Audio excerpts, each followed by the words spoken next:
Hello and welcome to a Sunday night episode of the Goal Difference podcast.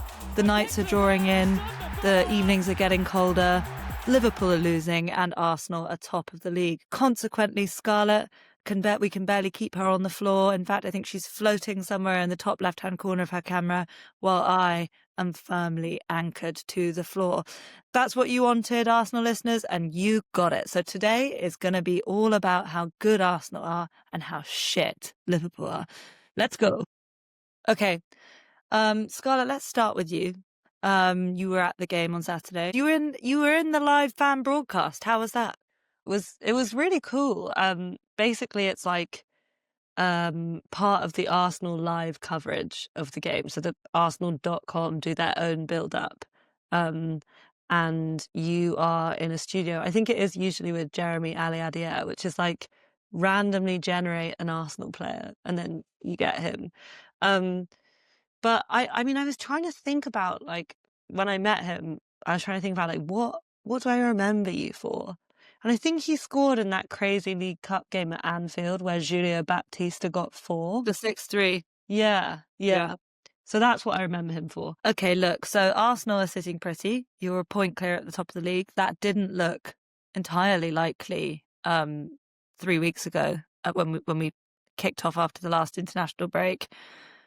It's tough going from where I sit at the moment. And what I want to ask you, as someone sitting in the enemy camp, is, look, rivals are so willing to put the knife in even before anything goes wrong. You had a lot of criticism for the way that Liverpool were setting up and the way that they were winning games. Do you think it's as bad as what the media are saying? Just for context, like Palace score with the last kick of the game, Galatasaray get a highly debatable penalty. Have you seen it back, the incident? I actually haven't seen the Gala penalty. I'd be interested to know your thoughts because it's about as non-penalty as you can get, in my opinion.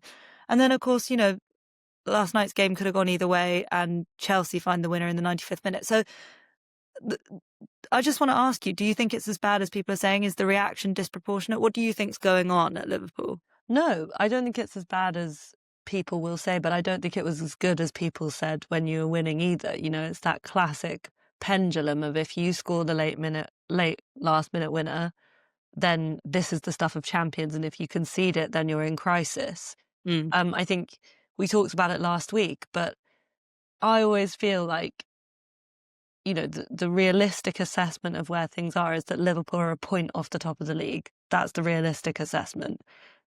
Whether or not you consider the top of the league relevant at this stage of the season, which you may well not. No, I mean, I absolutely do. I think the thing that's interesting about the way that this season has swung is that we were basically chasing you from this point last season. So I think for Liverpool to be in any way off the pace just feels different.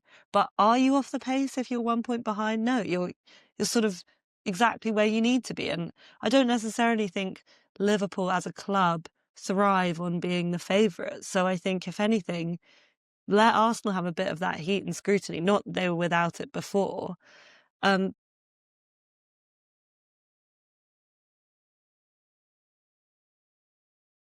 gene towards Arsenal. But like whatever remnants of kind of tenderness there is between me and Liverpool means that, like, it's not, as soon as the team that you hate start doing badly, you're kind of like, oh. Can I just say why I think you feel that way?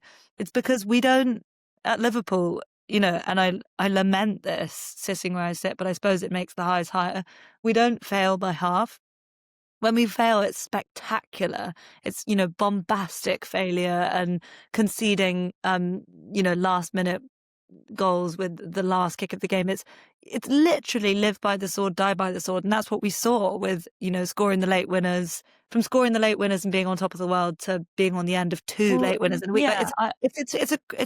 it's a crazy bad week. And actually, sitting where I sit, you might think this is irrational, but that gives me a degree of hope. I don't think it can get much worse than this. It's not going to feel much worse than this. There will be highs and lows throughout the season, but maybe fans of teams that support clubs lower down the table will tell me that it can be worse. But I don't think there's a more sickening week of football you could go through than being on the end of a mad last-minute winner at Selhurst Park, on the end of just 100+ minutes of horror in Turkey with a terrible referee, you know, booze being pumped out through the speakers, and then going to Stamford Bridge. Like that's a horrible week, however you look at it. I suppose that's the nature of being champions. But what do you think, Scarlet?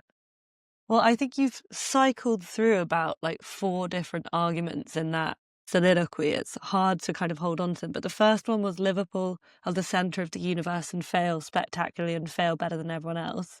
And then, Okay, come on. Are you really going to disagree with me that we well, don't? I was going to ask you about the late goals and say, do you feel like your juice has run out and you're being punished? Whatever, like lucky juju has now gone the other way. Yeah, but I do think that I think it's interesting if you look at a club like Man City, for example. They're just much more stable. And I talked about it earlier in the season about how it was easier to beat Arsenal because there wasn't the horrific nerves that come with trying to see a title race through from the stands. You know, I mean that from a fan's perspective. There isn't that like it's the monkey on your back, right? It's the pressure of not having done the thing. So, you know, I was sitting there thinking, okay, now I get it. You know, I get why City can go back to back because, you know, I can tell you, you just don't want it as much, you know, than you want the title more than me. I know that. I know So that. that's your excuse. It's not They an wanted, excuse. No, it's they not an wanted it excuse. more. It's not an excuse. It's not an excuse. I wish that, you know, they were as desperate for it as they were last season, but football doesn't work like that. You know, they're human beings. And the reason I think it's different for Liverpool and Arsenal than for Man City is because for Man City, the emotional outlay of winning the title isn't on the same level as what it is. So for Liverpool to get through that season, it's like the biggest, especially when you put the COVID season where we won the title behind closed doors, for some of those bigger players, if you have that context there, it's like, you know, that it's an emotional tax. And then of course I think it's probably natural that you'll be flat the next year. And I don't think that happens to Man City because, you know, it doesn't mean as much. Okay. I sense that you're needing to kind of therapize yourself as we. Okay. Okay, Lola, you asked me, is it as bad as the media are saying about Liverpool?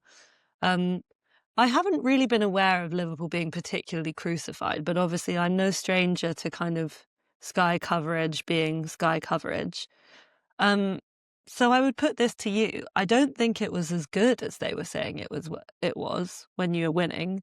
And I think this is just kind of chickens coming home to roost, which doesn't mean that it's terrible. I mean, like you've lost 3 tight games by a 1-goal margin, none of which you were well beaten in, apart from maybe the first half at Selhurst Park. And, you know, at periods in a game against the world champions, let's call them Chelsea, they played like world champions, like they can. I think Chelsea are kind of like a fitful, hormonal teenager, you know, on the cusp of adulthood. And sometimes they present this mature and kind of emotionally complex face, and sometimes they have tantrums. But Chelsea can win those games. Chelsea can win big games. They beat PSG. So I suppose, and you know, a topsy-turvy game at Selhurst Park. Again, Palace were unbeaten at that point. Like, it's possible to go down against them. I think the thing that's different, and actually this is separate to the kind of early part of this season and last season, is what Jamie Carragher identified early on, which is that Liverpool don't have control in games.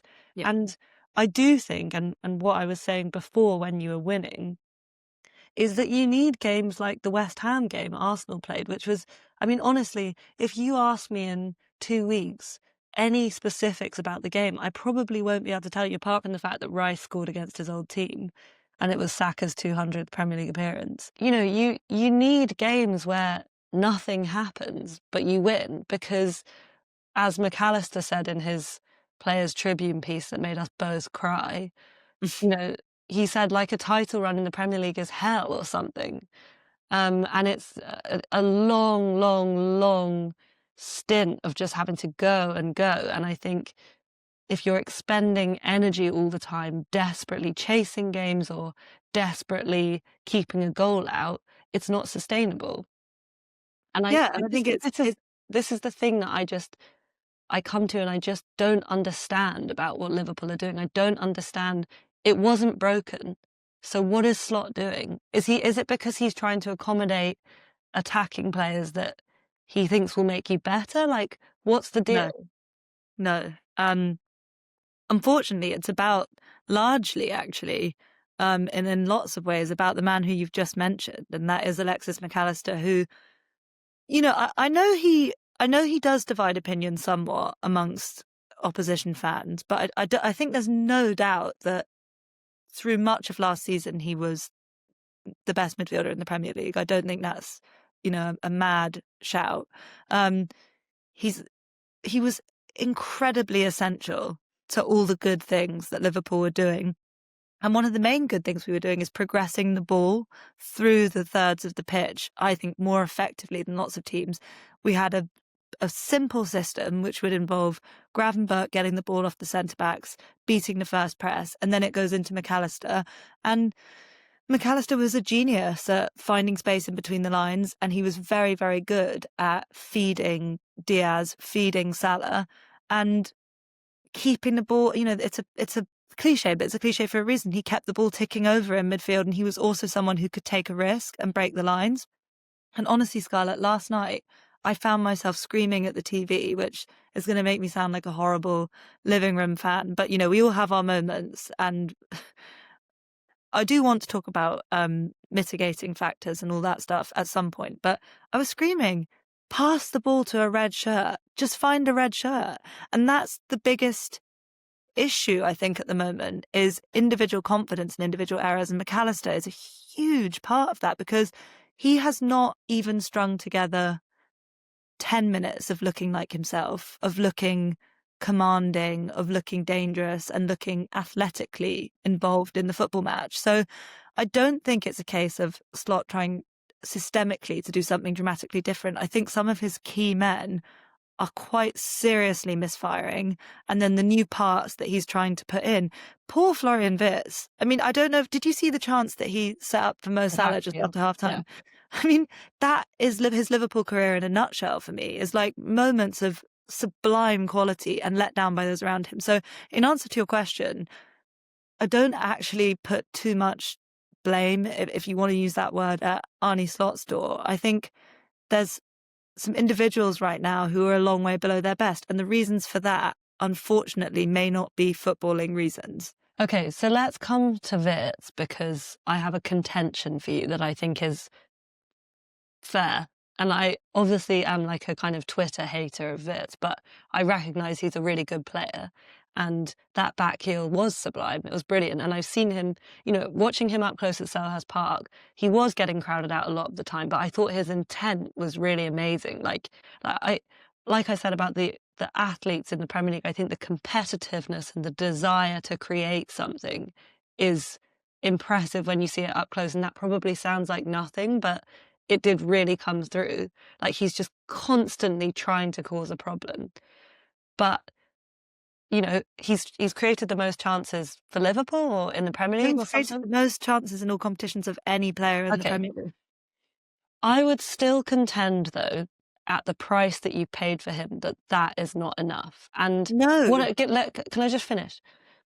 Given Mo Salah's prevalence in the team and the contribution he made last year, shouldn't someone like Florian Wirtz be able to carry a team going where their other top guy is not fighting? Shouldn't Alexander Isak be able to do that? well, Isak got an assist yesterday. But shouldn't these guys be stepping up?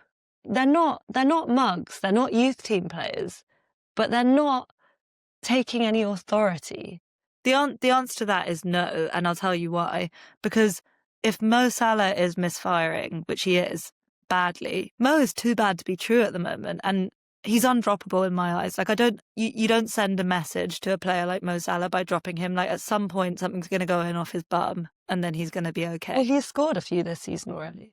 I know, but it's actually partly him not being involved in games. But anyway, Mo aside, the players that need to be stepping up are the McAllisters, the Cody Gakpos, the guys that have been in and around it. Like it's not for new players to come in and just boss it from minute one. I don't think that's what new players are supposed. I would agree in most contexts, but I disagree. I think when you've spent £100 million plus on players, they need But to be Scarlett, key. Isak isn't fit. I think that's very clear. I think you can see that watching him play. You can see the quality oozing out of him, and you saw that with the assist he got yesterday. But he can barely run, and like if memory serves from watching him score a few times against Liverpool, one of his defining features is that blistering pace, ability to take on players and stretch defenses, and he's not doing that at all. For me, if there is frustration, and again, I want to be careful with that because I don't fully understand what they're going through as a group. But I'm looking at people like Gakpo probably more with a critical eye and being like, no, this is on you here, because he chipped in with, I think he was second top scorer He after scored Salah. against Chelsea. I know, but like he's not leading the attack in any way. And if, you would think if Salah's locked up on his side because he's being doubled up on or whatever, that should open up the space for Gakpo, but we're not really seeing that. But like, I think it's about, I don't think it's about Wirtz and about Isak right now, or Ekatike or anyone. I think I'm always happy to give them the grace of time to work out, especially because I think you and I would be having a very different conversation if 2 or 3 of those big chances, and there've been a lot of them, had been finished off by a player, or if he'd scored that chance at Selhurst Park. I think we would be having a different conversation because, as you always say to me, it's a results game. Sure. So I'm curious about what you think. Obviously, mitigating circumstances aside, Salah's 33. Liverpool have invested a lot in him. Do you think that he No, can't keep I doing do. this? Do you think he'll keep doing this? My worry about him is not about age at all, because I think it's been proven now. If you look at players with real longevity, like the Modric's, Lewandowski's, Harry Kane, even there's many other examples that I'm not remembering. Who I don't else? know. I would say like with Well, Modric, though, it's not like a speed game. if you look at the Ronaldos, Modric's, Lewandowski's of this world, we know that they all looked after themselves. And I don't doubt that that is what Mo Salah's doing. For me, the Mo Salah thing, Mo is a thinking footballer. You can see it in his face when things go wrong. And I can see it in his face right now. I saw him apologising to Wirtz after he missed, when Wirtz does the balletic, amazing back heel. I saw him mouthing sorry. And that's really un-Salah-like. His demeanour on the pitch is normally quite... He smiles when he misses. He laughs it off. And actually, this is something I've been wanting to talk about for a while. And I do have to wonder if this is related to the grief element. I don't think anyone, with the exception of Chiesa, looks like they're enjoying it. And I would say that even when we were winning games, I don't think anyone was really looking like they were enjoying it, like they were enjoying the football, like they were enjoying the freedom of playing football. And Salah in particular, he's not behaving like Mo Salah, which leads me to believe that it's much less a physical issue and more a psychological issue for him. Okay, so final question about Liverpool. Bearing in mind the fact that you're only 1 point off the top, you were very bullish about your performances earlier in the season being the mark of champions. Do you still think that you're favourites to win the league? Because you definitely did. Well, the bookmakers don't think we are, but I think a lot probably rides. This is a bit of a sitting on the fence answer, but a lot probably depends on how serious Konate's injury was, because I think you're probably, unfortunately, from a Liverpool perspective, starting to see some parallels between the 1920 season where we win the league and the 2021 season. The 2021 season, we have a defensive injury crisis and finish third. And and that was actually the summer that we recruited Thiago and Jota. And we finished second when we had our defensive injury crisis. Okay. But I fear that we are staring down the barrel of a season like that, because I don't think Gravenberch looked bad at centre-back. In fact, he made a really, really good block. But, then you're losing out on who I feel, is it's a toss-up between him and Caicedo for the world's best number 6 at the moment. So I don't know. I don't know is the answer. Am I writing us off is probably more what you're asking, and the answer is absolutely not. No, I'm asking if you still are oozing the kind of confidence and entitlement that you were a few weeks ago. And the kind of obvious answer is no. But how could I be? We've lost 3 games in a week and it's a results business. So I'm not sitting here being like, we are the best. I still think, this I will say with that, I think Liverpool have the best players. But can Slot get them playing in such a way as they can get the best out of each other? And I go back to what I was saying about Crystal Palace last week is no one's complimenting each other. Like, even the goal for Liverpool was a random act of brilliance from Isak, because I'm led to believe that he meant to do that. But I don't think he meant to do that. There's no structure. There's no, like, for me, I'm not looking at this team. This is my big thing. Like, if you go back to Man United through the years, and they're coincidentally who we're playing next, I don't know what a Man United goal looks like. And right now, I don't know what a Liverpool goal should look like outside of somebody doing something really good. So I think we have the best players, but there's a huge question mark right now about whether we can get them to play together in such a way as we can win football matches. Okay, well, I think we've picked the bones out of Liverpool's terrible week enough, and we've got to move on now. Weakness horribilis. Say that again.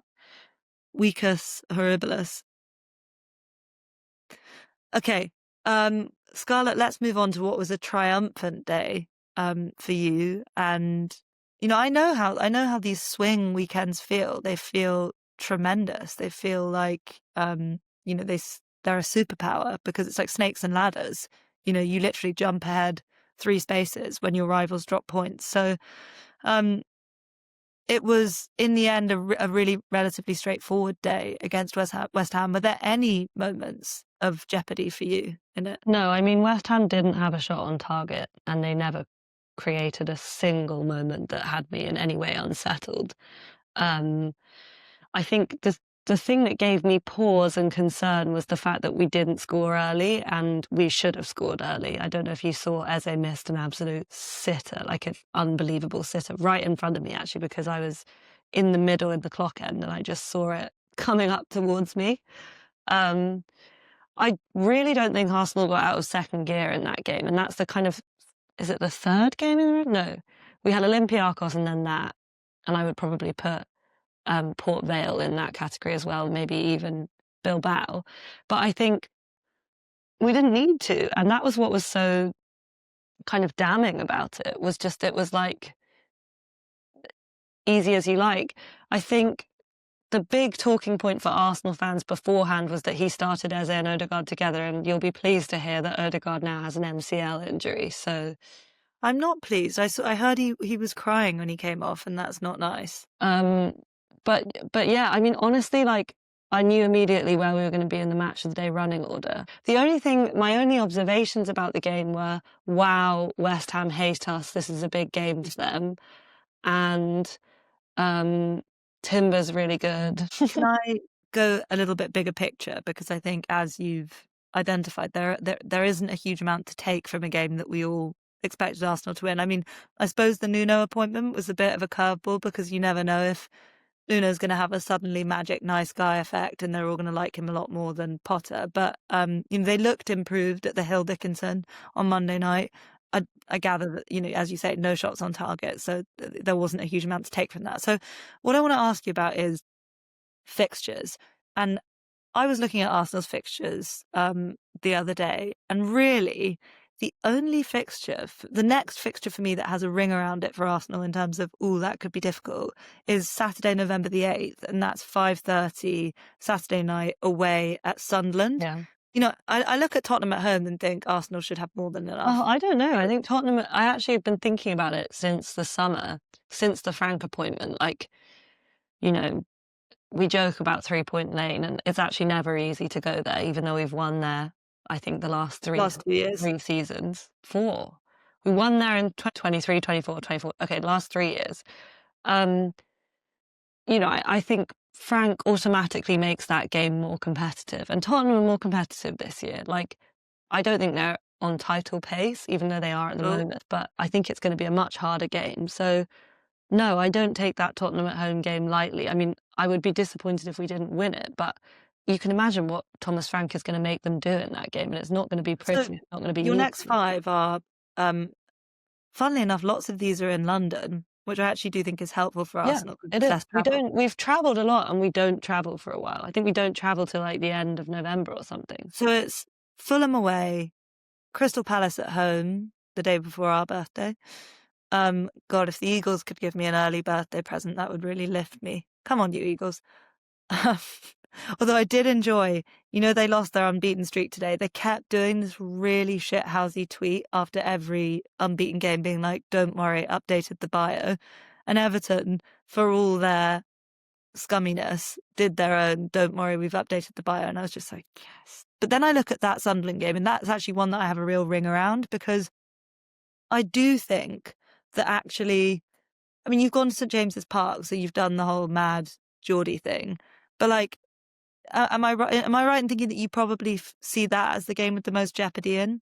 Sure, and I want to balance this with giving respect to all of these fixtures, and I wouldn't be disappointed if we didn't take maximum points, but we drew one of them. But I think, if you're a team who wants to win the league, you've got to go and win the games that you're supposed to win. And By the way, Opta ranks your run as the second easiest through these next five, and Liverpool's is the second most difficult. we've got an easy run, but we had an awful start. This is just our easy bit. We had a horrendous start, as you should be well aware of.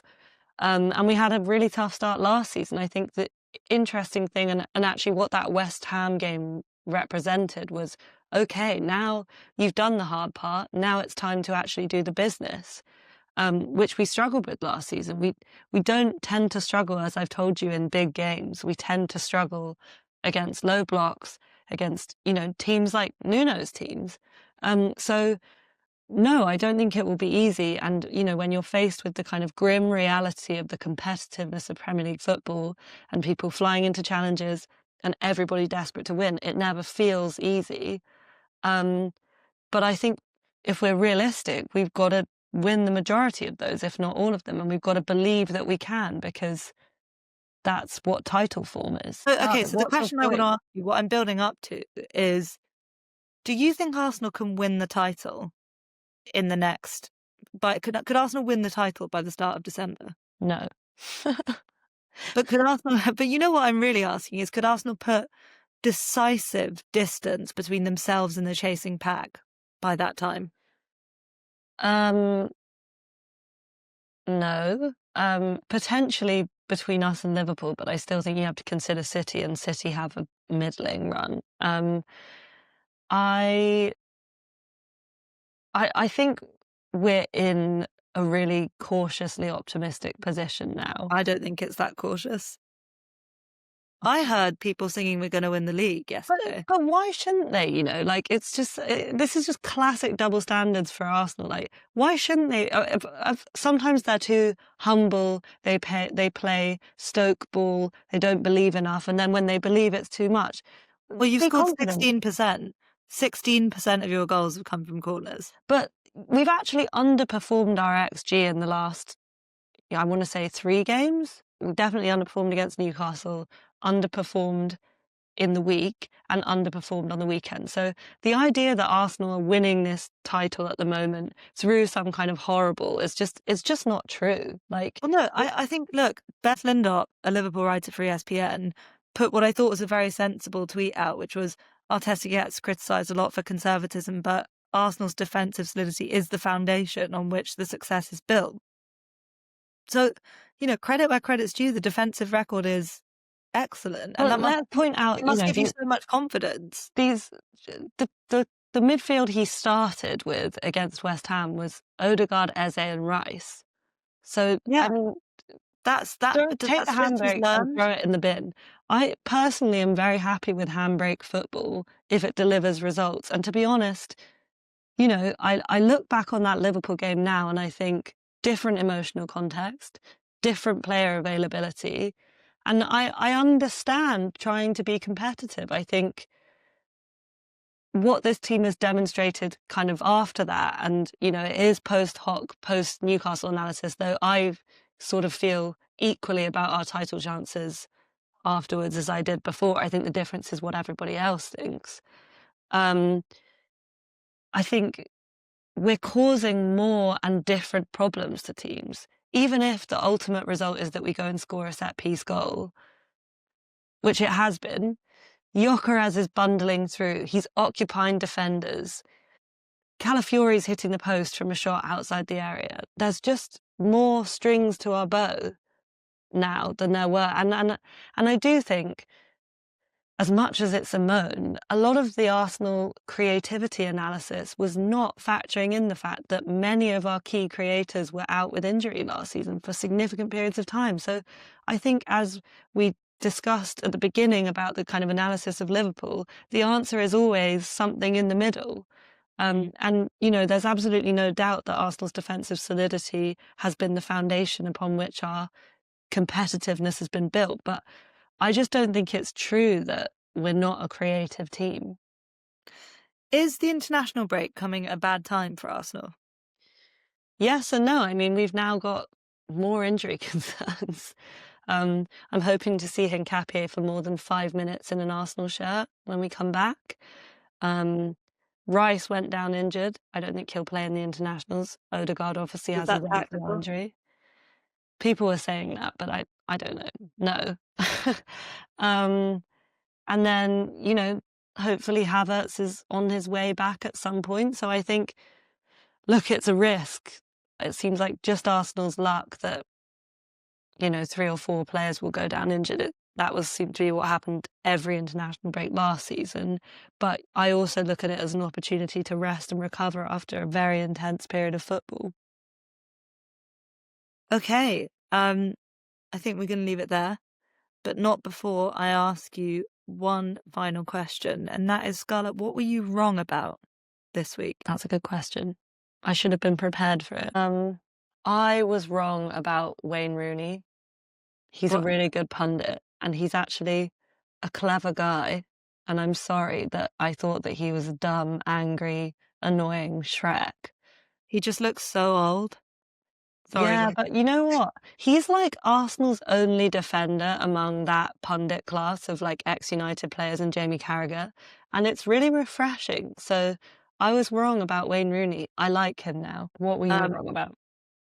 I was wrong about being so afraid of losing, because now that it's happened, I can tell you that it's terrible. I feel terrible. You know, I can't open Twitter. I can't watch Match of the Day. It's just as awful as you know it. Sorry? It's boring. It's not that it's boring. It's just that I truly think that in classic Liverpool fashion, we have lost so well. We've lost so much. Do you know who I'm being? Are you being Donald Trump? Yeah, we're going to lose so much. We've lost so much that I have fundamental concerns about balance in the group and defensive injuries moving forward. But I just don't think it can get any worse than this. So I'm not afraid of losing in the rest of the season, because football gods, I'm opening myself up to you and your horrible punishments, but I don't think that it gets any more painful than the way we've lost this week and the venues at which we've lost. So I'm really, really, really looking forward to playing back in front of our people after the international break. And for what it's worth, right now, I think we'll win that game. I do. So on that positive, hopeful note, we're going to end today's episode. Thank you all so much for tuning in. We are really, really enjoying your support on YouTube, on Spotify, on Apple. Please keep the comments coming. Please keep the questions coming. We'll be catching up over social media in the next few days. But yeah, please keep the engagement coming. We're loving it. We're really enjoying it. Thank you so much. Thank you.